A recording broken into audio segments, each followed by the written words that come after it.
In western Hunan, people once told stories about the dead walking home at night.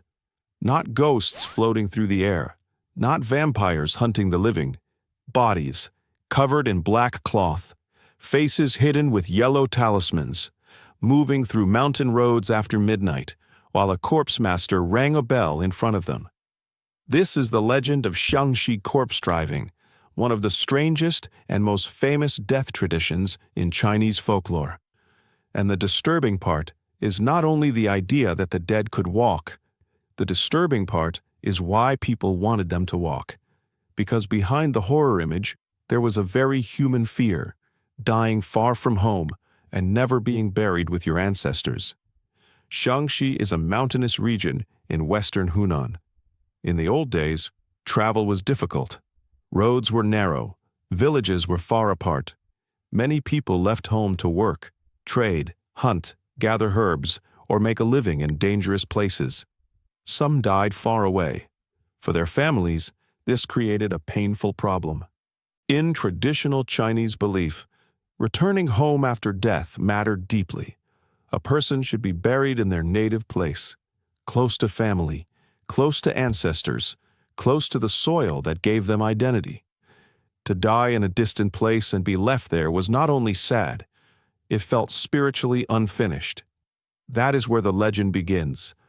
When a person from Xiangxi died away from home, the family might hire a corpse driver, sometimes described as a ritual specialist or Taoist-style master, to bring the body back.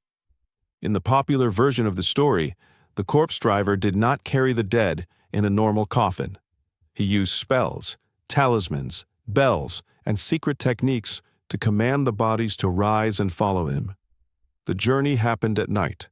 The corpse driver walked in front, ringing a soul bell or striking a small gong to warn the living to stay away. Behind him came the dead, lined up one after another, covered in dark shrouds, moving stiffly along the road. People were told to close their doors. Dogs had to be locked away, because dogs were believed to disturb or bite the bodies. By dawn, the corpse driver and the dead would stop at special places, sometimes called corpse inns, where ordinary living guests did not stay. Then, after night fell again, the journey continued. This is the image most people remember. The bell in the dark, the black-covered bodies, the yellow talismans, the silent line moving through the mountains. It is cinematic, terrifying, and unforgettable. But the real power of the legend comes from the mixture of fear and tenderness. These corpses are frightening, but they are not wandering randomly. They are going home. That changes everything. Xiangxi corpse driving is not just a zombie story. It is a story about families refusing to abandon their dead. There were also rules in the folklore about who could and could not be driven. Some versions say only certain kinds of deaths were suitable, especially people who died violently or unwillingly, like those executed or killed away from home. Their spirits were believed to still carry strong attachment to family and homeland. Other bodies, such as those who died from certain illnesses, suicide, or severe bodily damage, were said to be impossible or forbidden to drive. Whether these rules were truly practiced or later added by storytellers, they reveal the logic of the belief. Corpse driving was never only about moving flesh. It was about holding the spirit together long enough to return. The talismans, cinnabar, spells, and ritual commands all served one idea: the dead must not scatter before reaching home. That is why the corpse driver was not just a porter. He was imagined as someone who could manage the dangerous border between life and death. He knew the roads, but he also knew the unseen rules. He could command what ordinary people feared. Of course, many people have tried to explain the practice in practical terms.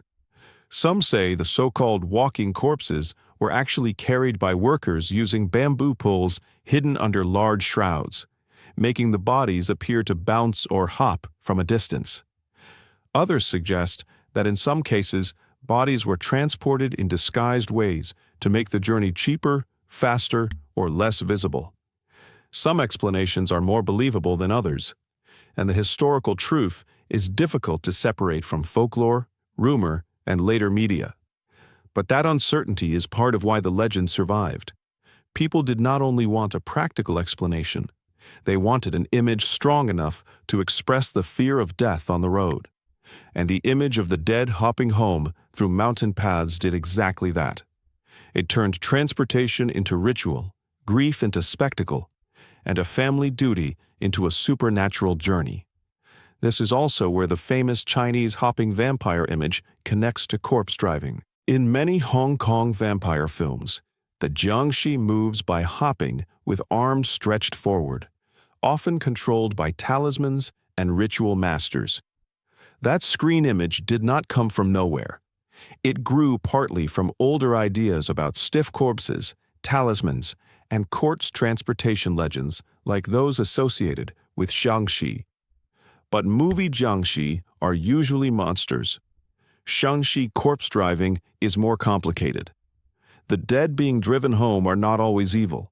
They are feared because they are dead, but they are also pitied because they belong somewhere. That is an important difference. The horror movie asks, what if the corpse attacks you? The folklore asks, what if the corpse never gets home? The corpse master is also a fascinating figure. In the stories, he is part guide, part magician, part funeral worker, part social outsider. He travels at night with the dead, doing work most people are too afraid to even watch. He rings the bell not only to control the corpses, but also to keep the living away. His job depends on fear. If people do not fear the dead, his mystery disappears. But if people fear too much, they will not let him pass. So the corpse master lives in that narrow space between terror and trust. Families trust him because they need him. Villagers avoid him because his work touches pollution, death, and taboo. That makes him one of the most powerful characters in Chinese dark folklore, the person who walks with what everyone else refuses to face. The setting matters too. Xiangxi's mountains make the story believable. A flat road would weaken the legend. A city street would make it ridiculous. But narrow mountain paths, fog, night travel, remote villages, and old funeral beliefs create the perfect environment. Imagine hearing a bell after midnight, then seeing a line of dark figures moving through the trees. You would not need proof. Fear would finish the image for you. That is how folklore works. It does not always begin with a lie. It begins with a scene that people cannot fully explain. Then fear, memory, and storytelling make it larger. The deeper meaning of Xiangxi corpse driving is not that ancient people were foolish. It is that death created problems that were emotional, spiritual, and practical all at once. A family needed the body back. The road made that difficult. The body itself was frightening. The solution became wrapped in ritual. Over time, the ritual became legend. And once a legend is strong enough, it outlives the original practice. Today, most people know Xiangxi corpse driving through stories, horror films, online videos, and tourism culture. But the core fear is still understandable. Nobody wants their loved one to vanish in a strange place. Nobody wants death to feel unfinished. The idea of the dead walking home is terrifying, but it is also strangely comforting. It says even death cannot erase the pull of home. That is why this legend is so powerful. It turns a corpse into a traveler. It turns a funeral into a journey. It turns fear into a final act of loyalty. The dead in Xiangxi corpse driving are frightening because they move, but they are moving for a reason. They are crossing mountains, avoiding daylight, following the bell, and returning to the place where their names will be remembered. In the end, a real horror is not that the dead might walk. The real horror is that without someone to guide them, they might never come home.